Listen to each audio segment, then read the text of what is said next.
Ladies and gentlemen, today we examine The Princess by Lord Alfred Tennyson, a poem that is often regarded as an exploration of gender roles, societal expectations, and the tension between intellectual independence and romantic love.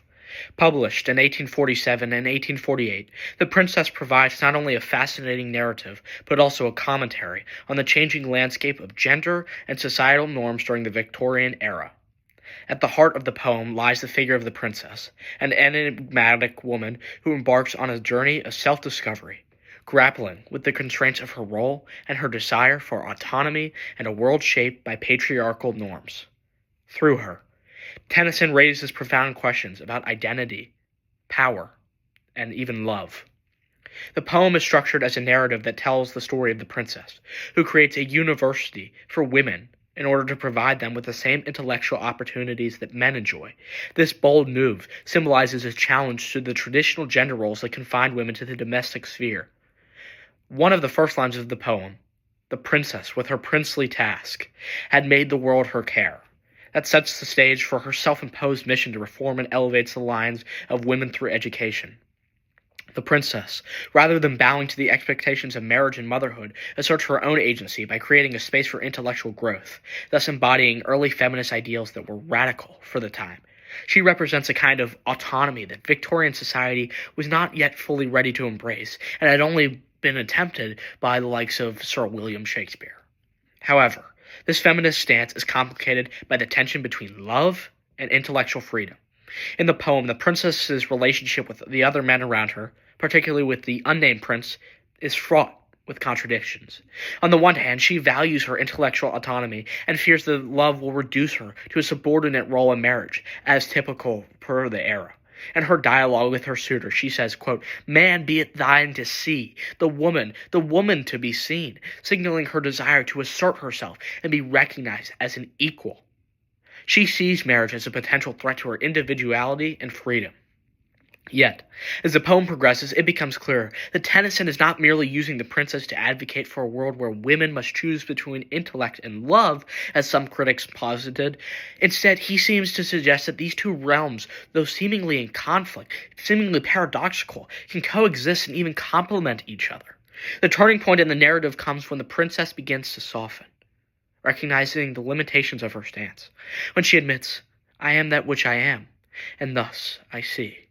One man I will love." We see a shift in her character. Her realization is not necessarily a surrender to the patriarchal norms. In fact, it's the very opposite. She begins to understand that love does not undermine her own autonomy.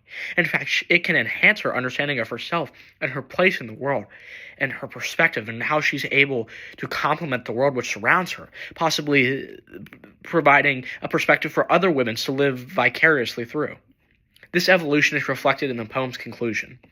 The princess's eventual acceptance of love is not framed as defeat or compromise, but as a synthesis of the self-assertion she has championed throughout the poem. She says, "Thou hast been all to me, where my desires, my aims were broken, as a mountain in the sea," which suggests a recognition that while her intellectual pursuits were significant, they do not preclude the possibility of a deep, meaningful connection with another person. In fact, they help to complement this. This moment of personal growth is central to Tennyson's methods. That love, when approached with equality and respect, can coexist with intellectual and personal independence. Tennyson's depiction of the princess's journey can be interpreted as a reflection of his own conflicted views of the ever-evolving roles of women in society, something which he struggled with even in his childhood. On one hand, he clearly sympathizes with the princess's desire for intellectual freedom and independence, marking himself as a trailblazer for the time. His portrayal of her university and her refusal to settle for an arranged marriage can be seen as a nod to the changing times of women's rights during the Victorian era.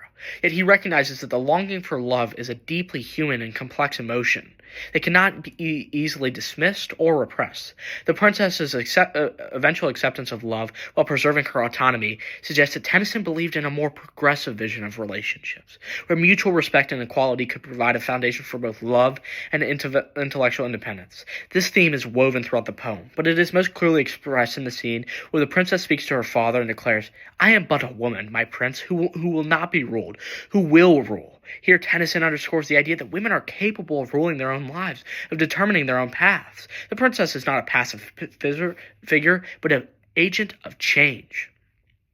The Princess is a layered and multifaceted poem that explores the tension between intellectual freedom and romantic love. Throughout the character of the Princess, Tennyson addresses the evolving roles of women in society and the struggle to reconcile personal autonomy with the pressures of traditional gender expectations. Tennyson's vision is one of equality, where love is not a force that diminishes women, but one that enriches their experience and allows them to be their full self. And in this, the Princess stands as a powerful meditation of the complexities of identity, desire, and determination.